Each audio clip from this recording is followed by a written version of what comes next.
Right, welcome back to the Survival Debrief. I'm your host, Stephen Kelly. As you all know about me, I've just retired after 24 years, well, just under 24 years serving in Commando British Forces.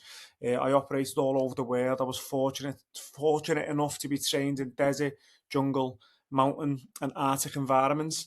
And I've took on Naked and Afraid not once but twice. I also done a UK survival show called Naked Alone, Racing to Get Home.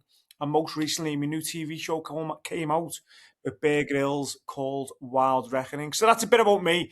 And today we've got another extreme survivalist, Ivor, on a call. And I'm looking forward to chatting to him now. How are you, Ivor? You're all good, mate? All good, brother. Oh, mate, happy days. Just a quick question. Whereabouts in the world are you from? I know, but some of the audience who are listening or watching this might not know where you're from, but I know whereabouts you're from. But whereabouts in the world are you from? I'm from Norway, like the middle. Whereabouts in the middle of Norway? 1 hour's drive from Trondheim and 1 hour's drive from Undersåker, where you spent some time with a friend. Yeah, I absolutely love Norway. I've spent most of my adult life in Norway training in the Arctic every year with the military, and I absolutely love the place. But what we're here to talk about today, this is the survival debrief, and I want to just talk about obviously your challenge, what got you into it, and so on and so forth. And the first question I'm going to ask you, because in Europe, Naked and Afraid is not really known. It's not really a known program. It's a big American entity. But in the UK, across Europe, not many people have heard about this extreme, crazy challenge. What's on TV, Naked and Afraid. How did this come about for you, and how was you naked on your challenge? Where did it all come about for you? How did it start? Well, I've always been watching Naked and Afraid since I was a little kid. And one night I was sitting at my apartment in Levanger, Norway, while I was studying at the time. And I was watching an episode, and the thought came across that why not send an application? So I did, and after some calls, I was naked in Illinois. Do you know what? It's a Crazy. crazy experience, and we're starting to get the Yeah. Norwegian people on it now. We've got you and we've got Ken, so we're starting to build a Norwegian audience. But what was it like going from being an Arctic cold environment to going into something totally different? What was going through your mind when you started this challenge? Well, a lot of first impressions, to say at least. The environment is completely different from back home. There's a lot of different dangers out there than we got back here. So, yeah, it was a lot of impressions going through my mind. But once the clothes came off and 30 minutes into the challenge, it just felt really natural. Yeah. And I like how you said that, where it felt really natural. And I speak to a lot of survivalists about this. The production is so professional, you forget you're even naked. And ultimately, it's just a body. This is just a body. We've all come in different shapes and sizes, and you forget you're naked and you're there on a raw, tough survival experience. But when you got out there, Ivor, you get out there, you strip down, you meet your partner. What's going through your mind now as you're meeting your partner? Well, the first meeting was kind of weird, I would say. Meeting a female for the first time naked in the woods with cameras around. But I mean, we clicked really well, me and Fernanda, and we've stayed in touch ever since and became good friends. Yeah, do you know what? She was a really, really great partner. And both of you were, to be honest. But when you look back at your challenge, did you ever have any regrets that you left? Is there something eating inside that you'd like to do it again? Yeah, I've been dreaming of my redemption ever since I tapped out, and ever since I checked into the hotel after tapping out, the regret's been creeping in, and yeah, I've been regretting that choice ever since. And if I ever get a call to come back for a redemption challenge, I would jump without any questions. Yeah, that's good to hear. That's good to hear. But here's a question I'm going to ask you, all right? You're an avid outdoorsman. I've been watching you doing all your archery, you're training all the time. This is what you do. Going out on that challenge, truthfully, was it a lot harder than what you'd expected? Yeah, well, there's no, how should I say this? I definitely went into the challenge with a big ego, and Mother Nature really put me in my place. Yeah, it was a lot harder than I had expected, and yeah, that's all. Yeah, it's like the good old saying what Mike Tyson says, isn't it? Everyone's got a plan till you get punched in the face, and good old Exactly. Mother Nature give you a couple of punches and put you in the right direction. And when I done my challenges, I was under no illusion. I've operated in different jungles around the world. So when I went into my first challenge in Colombia, I was under no illusion that I'm an O blood group and I know I'm going to get attacked by bugs. Love and behold, I was eaten alive, and that constantly played in my mind. But I was always straight faced, and I'd try and block that out and just try and look at the positives. And when I went into Africa, I was under no illusion again. I knew it was going to be dry, desolate. I knew it was going to be riddled with thorns. And it was just a test every day, every day. And it's just about overcoming with your mind. As soon as you can block them little things out and just focus on your job. I need to get some water. I need to look for food. I need to build some shelter. You can sort of block that out. I know not everyone can do that, and I'm quite fortunate. I can get rid of it. I can get rid of all the negative and hard stuff, and I can just focus on my job. And I was under no illusion when I went on these challenges. But these challenges are absolutely no joke. Did you slap you in the face like? Yeah. Well, I tend to think that it's really much more mental than physical, because that's the thing that gets to most people, the mental part. It starts creeping in and you start spiraling downwards. Right, you're right there, Ivor. You could have all the skills in the world. You could be the best hunter, the best firelighter, the best shelter builder. But if you haven't got it up here, or there's something going on back home, you've got problems back home, it's going to affect you out there, because you're there to try and stay alive. You're there to try and catch some food. You're there to try and look after your partner. If you're having things in your mind, negative thoughts, or things distracting from back home, it's going to potentially pull you out the challenge.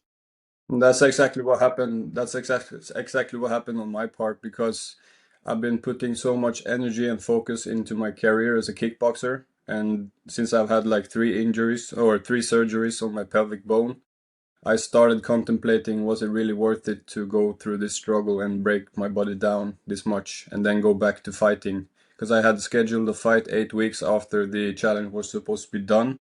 And really thought going into the challenge that I would be able to do both, but nope. No, no, absolutely Nope. not. I was going to ask you that question, obviously, because I know you're a kickboxer and you fight at a high level. I was going to ask you that question when you left, because you talked about your kickboxing career.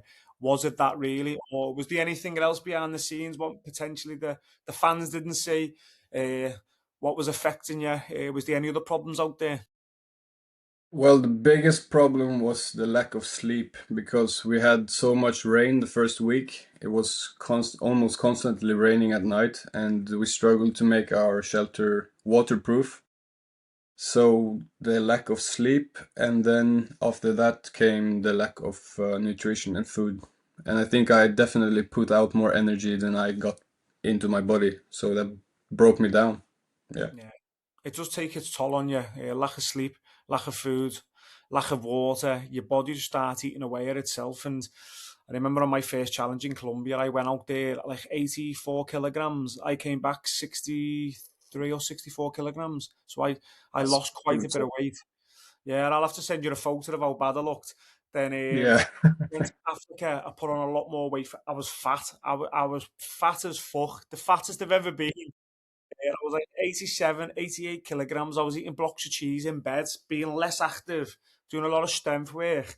And I was eating blocks of cheese in bed just to pack on the weight. And I didn't realise how fat I was till I watched it back on telly. And I went out there like 87, 88 kilograms and came back out at, I think, 68. And I was at a good ideal weight. When I used to box, around 68 to 70 kilograms. And I came back down to my weight when I was like in my 20s. And I thought, wow, I feel all right here now. But it didn't last long. I'm starting to pile it back on again. Yeah. And here's a question I always ask Ivor, all right? So obviously you were out there for a good few days. Is there anything what didn't make Scream what you wish did? Whether that be you caught something, you made an awesome trap, you seen an amazing view, you took the camera. Is there anything that you wish made the camera what you and your partner seen? Well, I kind of think that they didn't portray me in the best way, probably because I tapped out and left the challenge, but I scored some food for us. On day two, I caught a fish and probably a dozen or like 18, 20 crawfish that we were feasting on, and that went on for almost every day, but not the fish. I got caught a fish on day two, day four, and then some crawfish here and there. And we made some awesome pottery, and yeah. That's cool, huh? Oh, well, like that's the stuff I want to see. I want to see, as a survivalist myself and as an avid outdoorsman, I want to see what people can do. I know the show as shows a lot of drama. If someone's going to leave, they're going to focus on that part of the story, and that's going to be the main part of the episode. But I want to see all that. I want to see the pottery. I want to see how contestants adapt and overcome these scenarios. Is there anything that is there anything that conflictions with your partner what never made screen, or were you always quite tight all the way through it? Uh, there wasn't any conflictions with Fernanda. We clicked like really well, and we were really good partners out there. The only conflict or discussion was when I was tapping out. She was trying to like get me to stay and like tell me that the hardest part is like right now, and it's just your body acclimatizing to the experience right now. And I sort of didn't understand it right there and then, but I did afterwards. Yeah. So no conflicts or big problems between us because we clicked really well, and yeah, everything was nice out there with us. Mate, that's perfect. And that's what you want. You want a good partner. And I've been quite fortunate, and I've said this on all my episodes. My first partner in Colombia, Sunny, Canadian girl, me and her are like best friends. Absolutely amazing person. And when I went out to Africa on Naked and Afraid Apocalypse, I had Wes Harper, I had Miranda, I had Kel, and our team was absolutely amazing. I was devastated that Miranda left. I was heartbroken that Kel left, but me and Wes Harper stayed together, stayed true, and made it to the end. And but having a decent partner makes it all worthwhile, and you're going Yeah. through hell with them, and that's what it's all about, isn't it? You want to. It's what I always say on these episodes. It's trauma bonding. You're going through a lot of trauma, and you become really good friends because it's fucking raining loads. You're fucking starving. You're cold as fuck, and you're going through the same shit together. And it's trauma bonding, and that's what it's like in the military. And you become really good friends. And I like that you said that you still speak to Fernanda. You're still quite tight. You're still quite close, and that's what these challenges are all about. Exactly. And that word trauma bonding, never heard it before, but yeah, that's a hell of a good word. It is, isn't it? It's a good word. But here's another question I'm going to ask you, right? So you spoke about it before, you did touch on it, and you have got a bit of regret. You have got a regret that you've done it, and you're ready to jump and go back out there and prove yourself. If you got the phone call today, would you go tomorrow? Yeah, I know that I don't have the chance to put on weight before the challenge, but I'd go anyways, you know. It's an experience of a lifetime. It's really hard to put into words for people that haven't experienced it. I tend to think that only cast and crew know what we're going through. But yeah, I would go right away. If I get the Yeah. phone call right now, send me on that flight. Well, mate, I'm like that, and like you said there, it is an amazing experience from pre-production. When you get out there, you're in an amazing different country. You're learning some survival skills of a local survivalist, some skills you might not have known back home. The crew are absolutely amazing. You get a few days in country before you go into the challenge. You're eating new foods, and the whole thing's a massive adventure, and that's what I love about it. And I'm waiting for the phone call. I'm ready for last one standing. I'm ready to show all these survivalists what Steve Kelly can bring to the table, and I'm ready to rock and roll. But yeah, you hit the nail on the head there, Ivor. It is an amazing, amazing experience. But if you could pick a location, Ivor, where would you go and why? Africa, or it would be Africa or the Amazon, because that's the hardest challenge, I think. The wildlife and the food sources that's out there is a lot bigger than was in Illinois. Um, and yeah, I just think that the challenge would be a little bit harder out in Africa or in the Amazon. Yeah, it's funny. It's funny how you say that. Like, so I've done Colombian jungle, which is part of the Amazon basin. So I was in the Amazon, and I've done Africa. I've done 21 days in Amazon, 35 days in Africa. Me personally, I thought my African challenge was a lot easier than my 21 day in Colombia, a lot easier. Now, in Colombia, yeah, we had the fruits, we had the veg, we had loads of bugs, we were struggling getting food. So it was a lot more nutrient rich out there, but the insects and the weather was tough. Whereas in Africa, it was dry, quite warm, but cold at night. My only enemy when I was in Africa was the sun. Day one, I said to my team, right, I've got fair skin, I'm British, I'm European, right? I've got fair skin, so I need to make clothes. And everyone was worried about me because I was getting sunburns. All the other contestants were getting a tan. And I said, I make clothes, I'll be unstoppable out there. I make clothes. And I felt like when the 35 days I felt like the 35 days went like that. I could have stayed out there for another 100 days and I was ready to, I was like, is that it? I'm ready to rock and roll. We've learned how to catch the catfish now. I'm ready to stay out there. But it's funny how I speak to survivalists and how people find different environments. And I've always found, even with the military, jungle environments, yeah, rich in resources. But the insects, man, the insects just want to eat the fuck out of me. And that's what I found the hardest for me. I'd rather do 1,000 days in Africa than 100 days in the Amazon. Do you know what I mean? And that's my type of environment. But if I could pick somewhere where I wanted to go, I'd love to go around Asia. I'd love to do either the Philippines, Thailand. I'd love to be off a beach or an island. I think that'd be quite cool. Thailand would be sick though. I've been there a few times for training purposes, but never for survival purposes. Like when I was in Thailand last year, I was thinking this would be a rad place to do Naked and Afraid. Yeah. Oh, I'm watching some of the new episodes, the most recent episodes with Dan and Kai, where he done the alone on in Thailand. The island just looked absolutely amazing, and that's what Yeah. I want to see. Like you said, the whole experience is absolutely amazing, and that's what you want. You want the whole experience. But here's another question I always ask Ivor, right? If you could pick someone to go out there with, you can't say me, even if you was going to say me, you can't say me. If you could pick a survivalist, give me three survivalists. Why would you pick them to go out there and do? Well, my first pick would be Fernanda, because I owe it up to her to be a better partner than I was last time and not leave her out there alone. And second would be Ken, because a fellow Norwegian Viking, we would crush it. Third, I would say Tyler. You recently spoke with him on the Survival Podcast, and me and him as we have had a lot of conversations, and I think that we would make a really interesting episode for the viewers. Oh, nice. Do you know what? They're good picks there. I'll tell you who I'd like to see out there again. I'd love to see Ken go out there again. Have you managed to reach out to him, being a fellow Norwegian survivalist? Do you manage to contact him? Yeah, we've spoken a little bit in the DMs, and he told me that if he got the call for example, Global Showdown, like me and him as a partner, he would say yes. Oh, awesome. So potentially this year, you might be my competition if I get to go out there as well. UK v Norway. Let's fucking bring it. Let's make it happen. Come on. While we're on this podcast as well, what I always ask all the survivalists is if people are watching this and they want to reach out to you, they want to follow you, see what you're up to, where about can survivalists follow you? Well, I'm mostly active on Instagram and Facebook these days, a little bit on TikTok. I go by the name of Ivor the Boneless, with three S's at the end. And the reason I go by Ivor the Boneless is because I just removed a big piece of bone from my pelvic. It looks like this. Wow. Yeah. So, anyways, Ivor the Boneless, Instagram, Facebook, TikTok, and also on YouTube.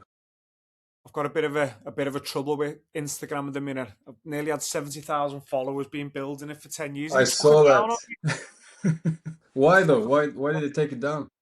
So there's a lot of accounts impersonating me, and a lot of people are constantly reporting me accounts. So they took me Facebook, they took me Instagram, they've given me Facebook back, and I'm still trying to wait to get my Instagram back now. They made a mistake. I got the email back from Meta saying, sorry, we made a mistake due to numerous reports on my accounts. But basically, there's a lot of scammers impersonating me, using my photos and making fake accounts.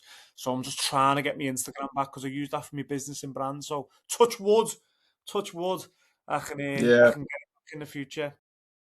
fingers crossed for you, bro. Mate, that's what I want. But yeah, what I always ask as well, Ivor, on these types of podcasts is you've got someone watching us now, they're interested in getting into the great outdoors, learning some new survival skills, and just getting outside the novice to this, they've never done it before. What three tips would you give someone new who wants to get in the great outdoors? Well, first tip is that you don't need a lot of equipment. You could just pack your lunch and go outside. Look around, get to know the environment, start small. Um, Another tip would be that you're never really going to be ready. You just have to find it in yourself to start. And that's usually how it starts for everyone. And Another tip, my last one would be always always keep in mind that the weather can change and it can turn bad real quick, like life-threatening bad. So check the weather forecast before you go out, bring the right equipment, and if you don't have the right equipment, don't go too far maybe. Yeah. They're good little tips there, Ivor. Absolutely like them. So if you're listening into this, take them tips on board. All right, he's experienced. He knows what he's doing, and it's worth its weight in gold. But this is the last question I'm going to ask Ivor. Like I said, these podcasts are short. I don't fuck around. I get straight to the point, and we talk about it. But the last question tonight, you've got producers looking at you now from Naked and Afraid, and you want to get back out there. This is your chance to sell yourself. You want to get back out there, and why? This is your chance.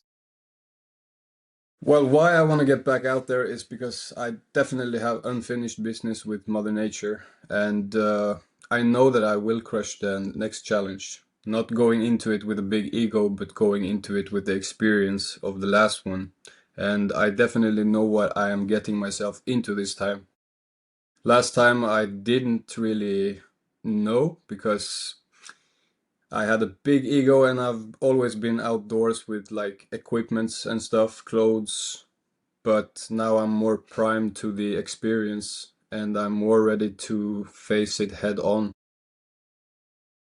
Yes. Do you know what, Ivor? That's absolutely spot on, that, mate. And hopefully, mate, I'll love to see you back out there. Looking forward to seeing you in a Bushcraft show in a few weeks. And I'd love to see you take on this challenge and get the redemption you deserve. But that's us now coming to the end of this podcast. Like I always say to all the viewers watching this, make sure you like, comment, subscribe, and go and check Ivor out. Much appreciated for all the support. And I'll speak to you all soon. Ivor, cheers, buddy. Pleasure chatting with you, buddy. Thank you.